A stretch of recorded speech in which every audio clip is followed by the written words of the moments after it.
ഈ കഥയുടെ തുടക്കത്തില് ഒരു ചെറിയ പെൺകുട്ടി ഏതോ ഒരു വീടിനകത്തേക്ക് കയറി പോകുന്നു. അവിടെ ഉറങ്ങി കിടക്കുന്ന രണ്ടുപേരുടെ റൂമിനകത്ത് വന്ന് ഒരു തീപ്പെട്ടി കത്തിച്ച് ആ ഒരു വീടിനകത്തേക്ക് ഇട്ടുകൊടുക്കുകയാണ്. എന്നിട്ട് ആ ഒരു പെൺകുട്ടി അവിടെ നിന്നും ഓടി രക്ഷപ്പെടുന്നതും ഇപ്പോൾ ആ ഒരു വീട് കാണിക്കുമ്പോൾ ആ വീടിനകത്തുള്ള എല്ലാവരും ആ തീപിടുത്തത്തിൽ മരിക്കുകയും ചെയ്യുന്നു. ഇതെല്ലാം കണ്ട ആ ഒരു പെൺകുട്ടി വെളിയിൽ അവരെ നോക്കിയിങ്ങനെ നിൽക്കാണ്.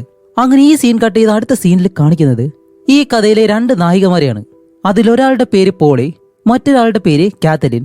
ഇതിൽ കാത്തലിൻ ഒരു വക്കീലാണ്. ഇപ്പൊ പോളി കാത്തലിന് മുന്നില് അവളെ കാണാൻ വരാൻ കാരണമുണ്ട്. ഈ കഥ നടക്കുന്നത് ഇവർ താമസിക്കുന്നത് ലോസ് ഏഞ്ചലസിലാണ്. അതുകൊണ്ട് തന്നെ ആ നാട്ടില് ഈ കുടിയേറി വന്നവര്, അതേപോലെ തന്നെ വീടും കാര്യങ്ങളൊന്നും ഇല്ലാത്ത ആളുകളുണ്ടല്ലോ, ഇവർക്കെല്ലാവർക്കും ഒന്നുകിലൊരു ജോലി വേണം, അല്ലാന്നുണ്ടെങ്കിൽ അവർ ഈ സ്ഥലം വിട്ടു പോകണം. അതും കഴിയുന്നില്ല എന്നുണ്ടെങ്കിൽ അവര് നിയമപരമായിട്ടുള്ള എന്തെങ്കിലും ഒരു സഹായം തേടണം. അവർ ചിലപ്പോ അവർക്ക് ജോലികളോ കാര്യങ്ങളോ ഒപ്പിച്ചു കൊടുക്കും. അപ്പൊ അതുപോലുള്ള ഒരാളാണ് ഹീറോയിൻ പോളി. ഇപ്പൊ പോളി കാത്തലിനെ കാണാൻ വരാൻ കാരണവും അത് തന്നെയാണ്. അങ്ങനെ കാത്തലിനോട് സംസാരിക്കുമ്പോഴാണ് കാത്തലിൻ പറയുന്നത്, ഇതുപോലെയുള്ള കാര്യങ്ങൾ ചെയ്യാനാണ് ഞാനും എന്റെ ടീം ഇവിടെ ഉള്ളത്. അതുകൊണ്ട് നീ പേടിക്കേണ്ട ആവശ്യമില്ല. നീ ഇതിനു മുന്നേ എന്താ ചെയ്തതെന്ന് ചോദിക്കുമ്പോൾ നാനിയായിട്ട് വേല ചെയ്തിട്ടുണ്ടെന്ന് പറയും. കാരണം ഈ കുട്ടികളെ നോക്കാനായിട്ട് പോളിക്ക് നല്ല ഇഷ്ടമാണ്. അതുകൊണ്ട് അവൾ ഒന്ന് രണ്ട് വീട്ടില് നാനിയായിട്ട് ജോലി ചെയ്തിട്ടുണ്ട്. പക്ഷെ ആ വീട്ടുകാർ വേറെ എവിടേക്കോ താമസം മാറി പോയതുകൊണ്ട് എനിക്ക് അവരോടൊപ്പം പോകാനായിട്ട് കഴിഞ്ഞില്ല. അങ്ങനെയാണ് ആ ജോലി നഷ്ടപ്പെട്ടത് എന്ന് പറയുന്നതും ഇപ്പോൾ കാത്തലിൻ പോളിക്ക് മറ്റൊരു സ്ഥലത്ത് ഏർപ്പാടായി കൊടുക്കാനായിട്ടുള്ള കാര്യങ്ങൾ ചെയ്യുന്നുണ്ട്. അപ്പോഴാണ് പോളി കാത്തലിനെ നോക്കിയിട്ട് പറയുന്നത്, അല്ല നിങ്ങളിവിടെ എന്താ ചെയ്യുന്നത് ചോദിക്കുമ്പോൾ കാത്തലിൻ പെട്ടെന്ന്, അല്ല എനിക്ക് മനസ്സിലാവുന്നില്ല, നീ എന്താ ചോദിച്ചേ? അപ്പോഴാണ് പോളി പറയുന്നത്, അല്ല നിങ്ങൾ പ്രഗ്നന്റ് അല്ലേ, ഈ സമയത്ത് വീട്ടിലിരിക്കാനുള്ളതാണ്, നല്ല റെസ്റ്റ് ഒക്കെ എടുക്കാനുള്ളതാണെന്ന് പറയുമ്പോൾ, ഓ അതൊന്നും കുഴപ്പമില്ല, ഞാൻ മാനേജ് ചെയ്തോളാന്ന് പറഞ്ഞ് ഇപ്പോൾ കാത്തലിൻ തന്റെ ഓഫീസിൽ നിന്ന് പുറത്തേക്ക് വരുമ്പോഴത്തേക്കാണ് കാത്തലിൻ പ്രഗ്നന്റ് ആണെന്നുള്ള കാര്യം നമുക്ക് മനസ്സിലാവുന്നത്. കാത്തലിന് ആൾറെഡി ഒരു മകളുണ്ട്. അവളുടെ പേര് യമ എന്നാണ്. ഇപ്പോൾ കാത്തലിൻ തന്റെ കാറിലേക്ക് വന്നിരിക്കുമ്പോഴത്തേക്കും അവൾക്ക് ആ ഒരു പ്രസവ വേദന വരുന്നു. അങ്ങനെ അത് കഴിഞ്ഞിട്ട് ഒരു 1-2 വർഷങ്ങൾ കഴിഞ്ഞ് കാണിക്കുമ്പോൾ കാത്തലിന് ഇപ്പോൾ രണ്ടാമത്തെ കുട്ടിയും ജനിച്ചു. ആ കുഞ്ഞ് കുറച്ച് വലുതായി. ആ കുഞ്ഞിന്റെ പേര് ജോസി എന്നാണ്. അല്ലെങ്കിൽ നമ്മൾ ഈ ഹോളിവുഡ് സിനിമകളൊക്കെ കാണുമ്പോഴത്തേക്കും അതിലുള്ള കുട്ടികളെല്ലാം ഭയങ്കര ക്യൂട്ടായിരിക്കും കാണാനായിട്ട്. ഞാൻ ഇതിനു മുന്നേ ഒരു മൂവിയിൽ ഞാൻ ഇത് പറഞ്ഞിട്ടുണ്ട്. ആ ഒരു സൈക്കോ പെൺകുട്ടിയുടെ കഥയുണ്ടല്ലോ, അതിലും ഇതുപോലൊരു കുട്ടിയുണ്ട്. ഓക്കെ, എന്തായാലും നമുക്ക് കഥയിലേക്ക് വരാം. ഇപ്പൊ ഇവിടെ കാണിക്കുമ്പോൾ ഇവരെല്ലാവരും ഫാമിലി ആയിട്ട് ഈ സാധനങ്ങളൊക്കെ വാങ്ങിക്കാനായിട്ട് പോവാണ്. അങ്ങനെ കാറിൽ കുട്ടീനെയും അതേപോലെ തന്നെ ബാഗും കാര്യങ്ങളും ഇതെല്ലാം എടുത്തു വെച്ച് ജോസിയെ ആ ഒരു ചെറിയ വണ്ടി ഉണ്ടല്ലോ അതിൽ നിന്ന് പൊക്കിയങ്ങ് എടുക്കും. പക്ഷെ എമയ്ക്കാണെങ്കിൽ ആ ഒരു വണ്ടി പിടിക്കാൻ കഴിയത്തില്ല. അത് ഇപ്പോൾ ഗേറ്റിനടുത്തോടെ ഉരുണ്ട് നേരെ റോഡിലേക്ക് പോകുന്നു. പെട്ടെന്നാണ് അതിലേക്ക് വേറൊരു കാർ വന്നിട്ട് അങ്ങനെ ബ്രേക്ക് അടിച്ചങ്ങ് നിർത്തും. അപ്പൊ ആ കാർ ഓടിക്കുന്നത് ഒരു ലേഡിയാണ്.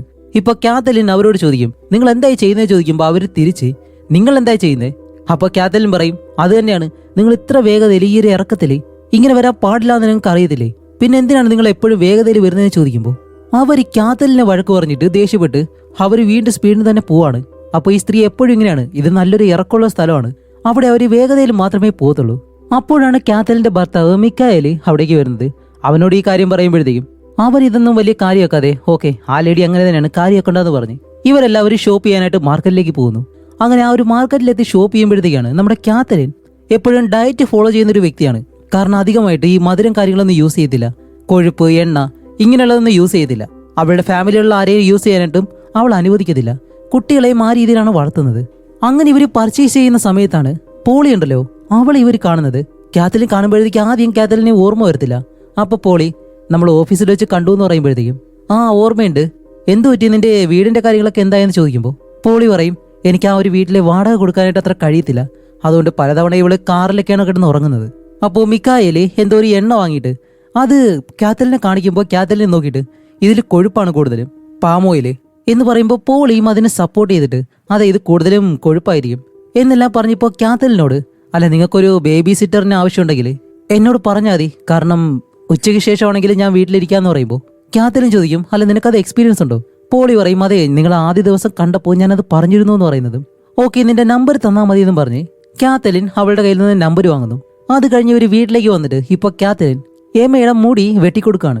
അങ്ങനെ സംസാരിക്കുമ്പോൾ മിക്കായലിനോട് പോളിയെ ഇവരുടെ വീട്ടിലേക്ക് നിർത്താനായിട്ടുള്ള ഒരു കാര്യമുണ്ടല്ലോ അതിനെപ്പറ്റി സംസാരിക്കുന്നുണ്ട്. അപ്പോൾ മിക്കായൽ ചോദിക്കും, അവൾക്ക് കുട്ടികളെ നോക്കി പരിചയമുണ്ടോ എന്ന് ചോദിക്കുമ്പോൾ കാത്തലിൻ പറയും, അതെ നമുക്ക് എന്തായാലും നോക്കാം, എനിക്കും കുറച്ച് എളുപ്പമായിരിക്കും, കുറച്ച് ദിവസത്തേക്ക് മാത്രം നമുക്ക് നോക്കിയിട്ട് ഓക്കെ ആണെങ്കിൽ മാത്രം അവളെ ഇവിടെ നിർത്താമെന്ന് പറഞ്ഞിട്ട് അത് കഴിഞ്ഞ് കാത്തലിൻ ഈ കുട്ടിക്ക് വേണ്ടിയുള്ള പാല് അതൊരു കുപ്പിയിലേക്ക് ഇങ്ങനെ മാറ്റാണ്. എന്നിട്ട് നമ്മുടെ പോളി ഇതിനു മുന്നേ നിന്നൊരു വീട്ടിലേക്ക് വിളിച്ചിട്ട്, പോളി എങ്ങനെയുണ്ടായിരുന്നു, നിങ്ങളുടെ വീട്ടിലെ കുട്ടികളെ നല്ലതുപോലെ നോക്കിയോ എന്നുള്ള കാര്യങ്ങളൊക്കെ ചോദിക്കുമ്പോൾ അവർ പറയും, അതെ അവള് നല്ലതൊന്നും നോക്കി കുറെ കാലം ഇവിടെ നിന്നിരുന്നു, കുഴപ്പമൊന്നും ഇല്ലാന്ന് പറയുന്നതും അടുത്ത ദിവസം തന്നെ കാത്തലിൻ പോളിയെ വീട്ടിലേക്ക് വിളിക്കും. ഇപ്പോൾ പോളി ആ ഒരു വീട്ടിലേക്ക് വരുമ്പോൾ ഒരു പഴയ കാറാണ്. കാരണം അവൾ അനാഥയായതുകൊണ്ട് ഈ ഒരൊറ്റ കാർ മാത്രമേ ഉള്ളൂ. അങ്ങനെ പോളിയെ വീടിനകത്തേക്ക് കൊണ്ടുവന്നിട്ട് ആ വീട്ടിലെ കാര്യങ്ങളെല്ലാം പരിചയപ്പെടുത്തി കൊടുക്കാണ്. ഈ ഫ്രിഡ്ജ് കാര്യങ്ങള്, കുട്ടിക്ക് എന്തൊക്കെ കൊടുക്കണം, പ്രത്യേകിച്ച് പഞ്ചസാര മാത്രം അല്ലെങ്കിൽ മധുരമുള്ള കാര്യങ്ങൾ ഒരിക്കലും ജോസിക്ക് കൊടുക്കരുതെന്ന് പ്രത്യേകം പറയുന്നുണ്ട്. അപ്പൊ പോളി ഇതിനകത്തേക്ക് വരുമ്പോ തന്നെ ആ കുഞ്ഞിന് വേണ്ടി ഒരു ചെറിയ പാവേനെ വാങ്ങിയിട്ടുണ്ട്. എന്താന്ന് വെച്ചാല് ആ പാവയെ നോക്കി ശബ്ദം ഉണ്ടായി കഴിഞ്ഞാൽ അതുപോലെ തന്നെ അത് തിരിച്ചും ശബ്ദം ഉണ്ടാകും. അതേ സമയം ഇവിടെ കാതലിനെ കാണിക്കുമ്പോൾ അവളിപ്പോ റൂമിൽ കയറി നിന്നിട്ട് എന്തോ ഒരു മരുന്ന് കഴിക്കുന്നുണ്ട്. അത് ഈ ആൻസൈറ്റി, ഡിപ്രഷൻ ഇതിനൊക്കെ വേണ്ടി കഴിക്കുന്ന ഒരു മരുന്നാണ്. അങ്ങനെ അത് കഴിഞ്ഞ് കാണിക്കുമ്പോൾ കാത്തലിന് ഇപ്പോൾ വെളിയിലേക്ക് വന്നിട്ട് അവളുടെ ഡ്രസ്സെല്ലാം മാറിയിട്ടുണ്ട്. പോളിയോട് പറയും ഞാൻ വെളിയിലേക്ക് പോവാണ്, കുട്ടിയെ നോക്കണം എന്ന് പറയുന്നില്ല. പക്ഷെ ആ ഒരു എക്സ്പ്രഷൻ വെച്ച് തന്നെ പോളി മനസ്സിലാക്കും കുട്ടിയെ നോക്കാനാണ്, കുഴപ്പമൊന്നുമില്ല, ഞങ്ങൾ ഓക്കെ ആയിരിക്കും എന്ന് പറയുമ്പോൾ കാത്തലിൻ ഇപ്പോൾ കാറും എടുത്ത് നേരെ വെളിയിലേക്ക് പോകുന്നു. അങ്ങനെ അവള് വെളിയിൽ പോയിട്ട് ഇപ്പോൾ തിരിച്ചു വരും. തിരിച്ചു വന്നിട്ടാണ് അവരുടെ വീടിന് സൈഡിലായിട്ട് സ്റ്റോപ്പ് എന്ന് പറഞ്ഞിട്ട് ഒരു ബോർഡ് വെച്ചിട്ടുണ്ട്. അതെന്തോ മറിഞ്ഞു കിടക്കുന്നു. അപ്പൊ അതെന്താണെന്ന് അറിയാൻ വേണ്ടി അവൾ അവിടേക്ക് നടന്നു ചെല്ലും. കുറച്ചു നേരം അവിടെ നോക്കിയിട്ട് തിരിച്ചു വരുമ്പോൾ പെട്ടെന്നൊരു കാർ ഇതുപോലെ അങ്ങ് പോവും. അതും ആ ഒരു സ്ത്രീയാണ്. അവരെപ്പോഴും ഇതുപോലെ സ്പീഡിനാണ് അവർ ഇറക്കത്ത് പോകുന്നത്. അങ്ങനെ അത് കഴിഞ്ഞിട്ട് വീടിനകത്തേക്ക് വന്ന് ഇവരെ ഡിന്നർ കഴിക്കാനായിട്ട് റെഡി ആകുമ്പോഴത്തേക്കും പോളി അവിടേക്ക് വന്നിട്ട് ജോസി ഉറങ്ങി, ഞാൻ വീട്ടിലേക്ക് പോവാണെന്ന് പറയുമ്പോൾ ഹേയ് നിനക്ക് ഡിന്നർ വേണോ എന്ന് പറഞ്ഞ് അവളെ ഇരുത്തി അവൾക്ക് ഡിന്നർ കൊടുക്കുന്നു. അപ്പൊ ഇവരെല്ലാവരും ഇരുന്ന് ഒരുമിച്ച് കഴിച്ചിട്ട് അത് കഴിഞ്ഞ അടുത്ത ദിവസം രാവിലെ തന്നെ പോളി സാധാരണ പോലെ ഈ വീട്ടിലേക്ക് വരും. എന്നിട്ട് ജോസിയെ എടുത്ത് അവളുടെ കാര്യങ്ങൾ നോക്കുമ്പോൾ എമയും കാത്തലിനും നല്ല വഴക്ക്. എമയാണെങ്കിൽ 10 വയസ്സുള്ള പെൺകുട്ടി മാത്രമാണ്, പക്ഷെ അവൾ ഭയങ്കരമായിട്ടും വഴക്കുണ്ടാകും. അത് കാത്തലിനോട് എപ്പോഴും ദേഷ്യമാണ് അവൾക്ക്. അപ്പൊ ഈ കാര്യങ്ങളെല്ലാം പോളി കാണുമ്പോഴത്തേക്കും കാത്തലിൻ അതിനെ പറ്റിയെല്ലാം പോളിയോട് പറയുന്നുണ്ട്. അങ്ങനെ പറഞ്ഞതിന് ശേഷമാണ് കാത്തലിന്റെ ഒരു ഡ്രസ്സ് ഉണ്ട്, അതെടുത്ത് പോളിയോട് ചോദിക്കും ഇത് നിനക്ക് വേണോ എന്ന് ചോദിച്ചിട്ട് അവളുടെ ദേഹത്തെ ഇങ്ങനെ വെച്ച് നോക്കും. അപ്പൊ അവൾക്കത് മാച്ച് ആവുന്നുണ്ട്. അപ്പൊ പോളി പറയും എനിക്കിത് ഒരുപാട് ഇഷ്ടപ്പെട്ടു എന്ന് പറയുമ്പോൾ ഓക്കെ നീ തന്നെ ഇത് വെച്ചു എന്ന് പറഞ്ഞിട്ട് കാത്തലിൻ ആ റൂമിൽ നിന്ന് വെളിയിലേക്ക് പോകുമ്പോൾ അവൾ കഴിക്കുന്ന ആ ഒരു മരുന്നുണ്ടല്ലോ ആ കാര്യം പോളി കാണുന്നുണ്ട്. അങ്ങനെ അന്ന് രാത്രിയാകുമ്പോൾ കാത്തലിനും അവളുടെ ഭർത്താവും റൂമിൽ കിടന്ന് ഉറങ്ങാണ്. അപ്പോഴാണ് ആ ഡോർ ചെറുതായിട്ട് തുറന്നിടപ്പുണ്ട്. അതിനടുത്ത് ആരോ ഒന്ന് നിൽക്കുന്നത് പോലെ. എന്തായാലും ഈ വീട്ടില് പോളി അല്ലാതെ വേറെ ആരും കയറത്തില്ല. അപ്പൊ എന്തായാലും അത് പോളി തന്നെ ആയിരിക്കും. കുറച്ചു നേരം അവൾ നോക്കി നിന്ന് അവിടെ നിന്ന് പോകുന്നു. അങ്ങനെ കുറച്ചു കഴിഞ്ഞിട്ട് കാത്തലിനും മികായലും എഴുന്നേൽക്കുമ്പോൾ കാത്തലിൻ മികായലിനോട് പറയും എമയെ ബാസ്കറ്റ് ബോൾ കളിക്കുന്ന ആ സ്ഥലത്തേക്ക് ഒന്ന് കൊണ്ടുപോകാമെന്ന് ചോദിക്കുമ്പോൾ മികായൽ പറയും അല്ല പോളി ഇവിടെയില്ലേ, അവളോട് കൊണ്ടുപോകാൻ പറ, വീട്ടിൽ നിന്ന് കുറച്ച് ദൂരം മാത്രമേ ഉള്ളൂ നടക്കാനായിട്ട് എന്ന് പറയുമ്പോൾ ഓക്കെ അതാണെന്ന് പറഞ്ഞ് ഇപ്പൊ പോളിയെ പറഞ്ഞുവിടാണ്. അങ്ങനെ പോളി ജോസീനെയും അതേപോലെ തന്നെ എമയെയും ഈ ബാസ്കറ്റ് ബോൾ കളിക്കുന്ന ആ സ്ഥലത്തേക്ക് കൊണ്ടുവന്നിട്ട് ഇപ്പൊ അവർക്ക് ഭക്ഷണം കൊടുക്കാനായിട്ട് വരുമ്പോൾ പോളി എമയ്ക്ക് ഒരു കപ്പ് കേക്ക് കൊടുക്കാണ്. അതിനകത്താണെങ്കിൽ ഒരുപാട് മധുരവും കാര്യങ്ങളൊക്കെ ഉണ്ട്. ഇതൊരിക്കലും കുട്ടികൾക്ക് കൊടുക്കരുതെന്നാണ് കാത്തലിൻ പറഞ്ഞിട്ടുള്ളത്. പക്ഷെ പോളി അത് കേൾക്കത്തില്ല. പോളി ഇപ്പോൾ അറിഞ്ഞുകൊണ്ട് ആ കുട്ടികൾക്ക് ഈ കേക്ക് കൊടുക്കുന്നു. അതേപോലെ തന്നെ ജോസി ഉണ്ടല്ലോ അവളുടെ വായിലും ചെറിയ രീതിയിൽ ഈ മധുരം വെച്ച് കൊടുക്കുന്നുണ്ട്. എന്നിട്ട് പോളി ഇതിനു മുന്നേ താമസിച്ചിരുന്ന ഒരു വീട്ടിൽ സംഭവിച്ചൊരു കാര്യം, അവർക്ക് കഴിക്കാനുള്ള ഒരേ ഒരു ഫുഡ് ട്യൂണ ഫിഷ് മാത്രമായിരുന്നു. അതിനോട് ബ്രെഡില്ല, വേറെ സോസോ കാര്യങ്ങളോ ഒന്നുമില്ലാതെ വെറും ട്യൂണ ഫിഷ്. അതിനെ ഒരു പൂച്ച പച്ചയ്ക്ക് കഴിക്കുമല്ലോ അതുപോലെ ഞാൻ കഴിച്ചു എന്ന് ഒരു വല്ലാത്ത രീതിയിൽ പോളി പറയുന്നുണ്ട്. അപ്പോൾ പോളി പറയുന്ന ഈ കഥ കേൾക്കുമ്പോഴത്തേക്കും എമയ്ക്ക് ചെറിയ രീതിയിൽ പേടി വരുമ്പോൾ പോളി വിട്ടുന്ന് ചിരിച്ചിട്ട് സംസാരിക്കും. അപ്പോൾ എമ സാധാരണ രീതിയിലാവും. അങ്ങനെ അത് കഴിഞ്ഞ് വീട്ടിൽ കാണിക്കുമ്പോൾ ഇപ്പോൾ പോളി ജോസിനെ എടുത്ത് കളിപ്പിക്കുകയാണ്. അങ്ങനെ കളിപ്പിച്ച് പെട്ടെന്ന് മികായലുണ്ടല്ലോ അവൻ അടുത്തിരിപ്പുണ്ട്. അപ്പൊ അവനെ കാണിക്കാൻ വേണ്ടി, അത് അവളുടെ ക്ലീവേജ് കാണിക്കാൻ വേണ്ടി അവൾ അങ്ങനെ തിരിഞ്ഞു കിടക്കും. പക്ഷെ എന്തോ അവൻ കുറച്ചു നേരം അങ്ങനെ നോക്കിയിരുന്നിട്ട് പെട്ടെന്ന് എഴുന്നേറ്റ് കിച്ചണിലേക്ക് പോവാണ്. കിച്ചണിൽ പോകുമ്പോഴത്തേക്കും കാത്തലിൻ അവിടെ നിന്ന് എന്തോ ഒരു ഫുഡ് ഉണ്ടാക്കുന്നു, അത് സ്പെഷ്യലായിട്ട്. അപ്പൊ അവളെ എന്തെങ്കിലും സഹായിക്കാന്ന് പറഞ്ഞ് മികേൽ അവിടെ നിൽക്കുമ്പോൾ പോളിയും അവിടേക്ക് വരും. എന്നിട്ട് ഇവര് രണ്ടുപേരും തിരിഞ്ഞു നിൽക്കുന്ന ആ ഒരു ഗ്യാപ്പിൽ പോളി അവൾ ഉണ്ടാക്കുന്ന ആ ഒരു കറിയിൽ എന്തോ ഒരു പൊടി ഇങ്ങനെ തട്ടിയിടുന്നുണ്ട്. പക്ഷെ അവരിത് കാണുന്നില്ല. എന്നിട്ട് പോളി അത് ഇളക്കി ഇങ്ങനെ നിൽക്കുമ്പോൾ കാത്തലിൻ ഇവർ രണ്ടുപേരോടും പറയും ഓക്കെ കിച്ചണിൽ നിന്ന് മാറി നിൽക്ക്, ഇത് എന്റെ സ്പേസ് ആണ്, ഫുഡ് റെഡി ആയിട്ട് വിളിക്കാന്ന് പറഞ്ഞിട്ട് അവരെ രണ്ടുപേരെയും പറഞ്ഞു വിടുന്നു. അങ്ങനെ അന്ന് രാത്രിയാകുമ്പോൾ എല്ലാവരും ഡിന്നർ കഴിക്കാണ്ടിരിക്കുകയാണ്. ഇപ്പൊ ഈ വീട്ടിലേക്ക് 2 അതിഥികളും കൂടി ഉണ്ട്. അത് വേറെ ആരുമില്ല, കാത്തലിന്റെ സുഹൃത്തുക്കളായുള്ള സ്റ്റുവർട്ടും അവന്റെ ഭാര്യ ബെത്തനിയും. ഇപ്പൊ ഇവര് രണ്ടുപേരും ഇവിടേക്ക് വന്നിട്ട് ഒരുപാട് കാര്യങ്ങൾ പരസ്പരം സംസാരിക്കുന്നുണ്ട്. അങ്ങനെ സംസാരിച്ചിരിക്കുമ്പോഴാണ് സ്റ്റുവർട്ട് പോളിയെ നോക്കിയിട്ട് അവളോട് ചോദിക്കുന്നത് അല്ല പോളി നിന്റെ സ്ഥലം എവിടെയാണെന്ന് ചോദിക്കുമ്പോൾ അവൾ വാടകയ്ക്ക് താമസിക്കുന്ന ആ ഒരു സ്ഥലത്തിന്റെ പേര് പറയും. അപ്പോൾ സ്റ്റുവർട്ട് ചോദിക്കും അല്ല എന്തുകൊണ്ട് ആ സ്ഥലം തിരഞ്ഞെടുത്തതെന്ന് ചോദിക്കുമ്പോൾ എനിക്ക് വാടകയ്ക്ക് താമസിക്കാനായിട്ടും അഫോർഡബിൾ ആയിട്ട് കിട്ടിയത് ആ സ്ഥലം മാത്രമാണെന്ന് പറയും. ഓക്കെ എനിക്ക് മനസ്സിലാവുന്നുണ്ടെന്ന് പറയുമ്പോൾ എന്താണെന്ന് വെച്ചാൽ വളരെ പാവപ്പെട്ടവരും അങ്ങനെയുള്ള ആളുകൾ മാത്രമേ ആ സ്ഥലത്ത് പോയി താമസിക്കത്തുള്ളൂ. അപ്പൊ സ്റ്റുവർട്ടിനോട് അവൻ എവിടെയാണ് താമസിക്കുന്നത് ചോദിക്കുമ്പോൾ ഒരു തടാകത്തിനടുത്തുള്ള സ്ഥലം പറയും. അപ്പൊ അത് വളരെ പണക്കാരായിട്ടുള്ള ആളുകൾ മാത്രം താമസിക്കുന്ന ഒരു സ്ഥലമാണ്. അതും പോളി ഇങ്ങനെ പറയുന്നുണ്ട്. അപ്പോഴാണ് യമ ഞാനൊന്ന് TV കണ്ടോട്ടെ എന്ന് കാത്തലിനോട് ചോദിക്കുമ്പോൾ ഇല്ല ഇപ്പൊ കാണാൻ കഴിയത്തില്ല എന്ന് പറയുന്നതും പോളി പറയും കുഴപ്പമില്ല ഞാൻ അവളോടൊപ്പം പോവാന്ന് പറയുന്നതും ഓക്കെ എന്ന് പറഞ്ഞിട്ട് പോളിയോടൊപ്പം എമയെ പറഞ്ഞുവിടുകയാണ്. എന്നിട്ട് ഇവരിരുന്ന് കാര്യങ്ങൾ സംസാരിക്കുമ്പോൾ നമ്മുടെ പോളി ആ ഒരു പൊടി മിക്സ് ചെയ്ത ആ ഒരു കറി ഉണ്ടല്ലോ അത് കുഞ്ഞ് ജോസി ഉൾപ്പെടെ ഈ വീട്ടിലുള്ള എല്ലാവരും കഴിക്കുന്നുണ്ട്. പോളിയും കഴിച്ചിരുന്നു. ഇപ്പൊ അത് കഴിഞ്ഞിട്ട് അടുത്ത ദിവസം ആവുന്നതും ഇവർ ആ ഒരു കറി കഴിച്ചതുകൊണ്ട് തന്നെ എല്ലാവർക്കും വയറിന് പ്രശ്നമുണ്ട്. കാത്തലിൻ രാവിലെ തന്നെ എഴുന്നേറ്റ് നേരെ ബാത്റൂമിലേക്ക് പോയിട്ട് നല്ലതുപോലെ ഛർദ്ദിക്കും. അപ്പോഴാണ് എമയുടെ മുറിയിൽ നിന്നും അവള് കരയുന്ന ശബ്ദം കേട്ട് അവിടേക്ക് ചെല്ലുമ്പോൾ എമയ്ക്കും വയറിന് വയ്യ, പോളിക്കും അതുപോലെ വയറിന് സുഖമില്ല, മിഖായലിന് വയറിന് സുഖമില്ല. നോക്കുമ്പോഴത്തേക്കും കുഞ്ഞ് ജോസി ഉണ്ടല്ലോ അവളും കരയുന്നുണ്ട്. അപ്പൊ എല്ലാവർക്കും വയറിന് പ്രശ്നമായി. കുറച്ച് കഴിയുമ്പോൾ എല്ലാവരും നേരെ ഹോസ്പിറ്റലിലേക്ക് പോയിട്ട് ഇപ്പോൾ എല്ലാവർക്കും ട്രീറ്റ്മെന്റും കാര്യങ്ങളൊക്കെ കൊടുക്കുന്നു. എന്തായാലും കുഞ്ഞ് ജോസിക്ക് കുഴപ്പമില്ല, അവളും ഇപ്പോൾ ഓക്കെയാണ്. അങ്ങനെ ഹോസ്പിറ്റലിൽ നിൽക്കുമ്പോഴത്തേക്കും കാത്തലിൻ അവൾ പറയുന്നുണ്ട് ഇതെന്റെ തെറ്റായിരുന്നു എന്നെല്ലാം അവൾ പറയുമ്പോഴത്തേക്കും നമ്മുടെ പോളി വന്നിട്ട് അവളെ സമാധാനപ്പെടുത്തും. എന്നിട്ട് നല്ല തണുപ്പായതുകൊണ്ട് അവളുടെ ജാക്കറ്റ് ഊരി കാത്തലിന് ഇട്ടു കൊടുക്കുന്നു. അപ്പൊ അടുത്ത ദിവസം പോളി ഇവിടെ നിന്ന് പോണം, അവൾക്ക് ഇവിടെ നിൽക്കാനുള്ള ഒരു സമയം കഴിഞ്ഞു. അപ്പോൾ കാത്തലിൻ പറയും പോളി നീ പോകാനായിട്ട് ഞാൻ ഒരിക്കലും ആഗ്രഹിക്കുന്നില്ല എന്ന് പറയുമ്പോൾ പോളി പറയും എനിക്കും ആഗ്രഹമില്ല, പക്ഷേ ഇത് ചെയ്തേ പറ്റൂ, എനിക്ക് പോയേ മതിയാവുള്ളൂ പറയും. കാരണം കുറച്ച് ദിവസം അവളെ നിൽക്കാൻ വേണ്ടിയിട്ടാണല്ലോ ഇവർ വിളിച്ചത്. അങ്ങനെ ഇവർ തിരിച്ച് വീട്ടിലേക്ക് വരുമ്പോൾ നമ്മുടെ പോളി തന്റെ ബാഗെല്ലാം പാക്ക് ചെയ്തിട്ട് അവിടെ നിന്ന് പോവാണ്. കാത്തലിന് നേരെ വീടിനകത്തേക്ക് കയറി പോകുമ്പോൾ പോളി ഒരു വല്ലാത്ത രീതിയിൽ അവർ തന്നെ നോക്കി നിൽക്കുന്നു. ഇവൾ എന്ത് പ്ലാൻ ചെയ്തിട്ടാണ് ഈ വീട്ടിലേക്ക് വന്നതെന്ന് നമുക്ക് ഇപ്പോഴും അറിയത്തില്ലേ. രാത്രിയാകുമ്പോഴത്തേക്കും പോളി തന്റെ കാറിൽ തന്നെ ഇരിക്കുകയാണ്, എവിടെയും പോയിട്ടില്ല. ആ ഒരു വീടിന്റെ വെളിയിൽ റോഡ് സൈഡ് ഉണ്ടല്ലോ അവിടെ തന്നെ വെയിറ്റ് ചെയ്ത് കിടക്കുന്നു. അങ്ങനെ അന്ന് രാത്രി മുഴുവൻ കാത്തലിൻ തന്റെ ഭർത്താവായിട്ടുള്ള മിഖായലിനോട് ഈ കാര്യങ്ങളെല്ലാം സംസാരിച്ച് അത് കഴിഞ്ഞ അടുത്ത ദിവസം കാണിക്കുമ്പോൾ നമ്മുടെ പോളിയെ വീണ്ടും ഈ വീട്ടിലേക്ക് കൊണ്ടുവന്നേക്കാണ്. എന്നിട്ട് അവള് ഇനിയിപ്പോ ഞാനായിട്ട് തന്നെ ഈ വീട്ടിൽ നിൽക്കാൻ പോകുന്നു. കാരണം കാത്തലിന് അവളെ അത്ര ഇഷ്ടമായി. അതുകൊണ്ട് പോളിക്ക് താമസിക്കാനായിട്ട് ഒരു ചെറിയ ഗസ്റ്റ് ഹൗസ് ഉണ്ട്, അവിടേക്ക് പോളിയെ കൊണ്ടുവന്നിട്ട് ആ ഒരു മുറി അവൾക്ക് കൊടുക്കുകയാണ്. ഇവിടെയുള്ള എല്ലാ സൗകര്യങ്ങളും നിനക്കുണ്ട്, ഓക്കെ അല്ലേ എന്ന് ചോദിക്കുമ്പോൾ പോളി പറയും ഇത് പെർഫെക്റ്റ് ആണ്, ഒരു കുഴപ്പമില്ല എന്ന് പറഞ്ഞ് അവളുടെ സാധനങ്ങളെല്ലാം എടുത്തു വെക്കുമ്പോഴത്തേക്കും ആദ്യം തന്നെ അവളുടെ ഒരു വലിയ പാവയുണ്ട്, അതെടുത്ത് ആ ഒരു ബെഡിലേക്ക് വെക്കുന്നുണ്ട്. അങ്ങനെ അത് കഴിഞ്ഞ് കാത്തലിനും അവളുടെ ഭർത്താവും പോളി വീട്ടിലുള്ളത് കൊണ്ട് ഇവർക്ക് പേടിക്കാനൊന്നുമില്ലല്ലോ, അതുകൊണ്ട് കുഞ്ഞിനെ കയ്യിൽ കൊടുത്ത് അവർ രണ്ടുപേരും കാറും എടുത്ത് വെളിയിലേക്ക് പോകുന്നു. ഇപ്പൊ അവര് രണ്ടുപേരും അവിടെ നിന്ന് പോകുന്നതും പോളി അങ്ങനെ ജോസിനെ കൊണ്ട് അകത്തേക്ക് വരികയാണ്. അങ്ങനെ ആ ഒരു വീടിനകത്ത് എന്തോ ഒരു അധികാരം കിട്ടിയതുപോലെ അകത്തേക്ക് കയറി വരുമ്പോൾ ജോസി കരയാൻ തുടങ്ങും. അങ്ങനെ ജോസിനെ പെട്ടെന്ന് താഴേക്ക് ഇരുത്തിയിട്ട് അവൾ ആ ഒരു വീട്ടിൽ നിന്ന് പുറത്തേക്ക് തന്നെ നോക്കി നിൽക്കാണ്. ജോസി ആണെങ്കിൽ നിർത്താതെ കരയുന്നു. ജോസി അവളൊന്ന് തിരിഞ്ഞു പോലും നോക്കുന്നില്ല. അങ്ങനെ ജോസി നടന്ന് അവളുടെ അടുത്തേക്ക് വരുമ്പോഴത്തേക്കും അവൾ അപ്പോഴും മൈൻഡ് ചെയ്യാതെ അവിടെ നിന്ന് നടന്നു പോകുന്നു. അപ്പൊ ജോസി ആണെങ്കിലോ അവിടെ ഇരുന്ന് കരയാണ്, അത് ഒറ്റയ്ക്ക്. ഈ അമ്മമാരൊക്കെ ഈ മൂവി കാണുന്നുണ്ടെങ്കിൽ ഈ സീൻ നേരിട്ട് കാണുമ്പോഴത്തേക്ക് നിങ്ങൾക്ക് ഭയങ്കരമായിട്ട് വിഷമാവും, ആ ഒരു കുഞ്ഞിരുന്ന് കരയുന്നത് കാണുമ്പോഴത്തേക്കും. അങ്ങനെ അത് കഴിഞ്ഞിട്ട് രാത്രിയാവുന്നതും ഇപ്പൊ കാത്തലിൻ തന്റെ പൂളിൽ കുളിച്ചുകൊണ്ടിരിക്കുകയാണ്. ഇത് കുറെ നേരം പോളി അവിടെ തന്നെ നിന്ന് നോക്കും. എന്നിട്ട് കാത്തലിൻ കരയിലേക്ക് കയറി ഈ തല തുടയ്ക്കുന്ന സമയത്ത് പെട്ടെന്ന് പോളി പുറകിലോ നിൽക്കുന്നു. കാത്തലിൻ അങ്ങ് പേടിച്ചു പോകും. അപ്പോഴേക്കും പോളി ഓ സോറി എന്ന് പറയുന്നത് കാത്തലിൻ പറയും എന്റെ കഴുത്ത് ചെറിയൊരു വേദന. അപ്പോൾ പോളി പറയും അതെനിക്ക് മാറ്റാൻ അറിയാമെന്നും പറഞ്ഞിട്ട് അവളുടെ കഴുത്തിൽ പിടിച്ചിട്ട് കൈകൊണ്ട് എന്തോ കഴുത്ത് ഞെരിക്കുന്നത് പോലെയെല്ലാം കാണിക്കും. എന്നിട്ട് കുറച്ചു നേരം അവളുടെ കഴുത്തിൽ പിടിച്ച് കൈയെല്ലാം വെച്ചിട്ട് പെട്ടെന്ന് ആ ഒരു വേദന മാറ്റി കൊടുക്കുന്നുണ്ട്.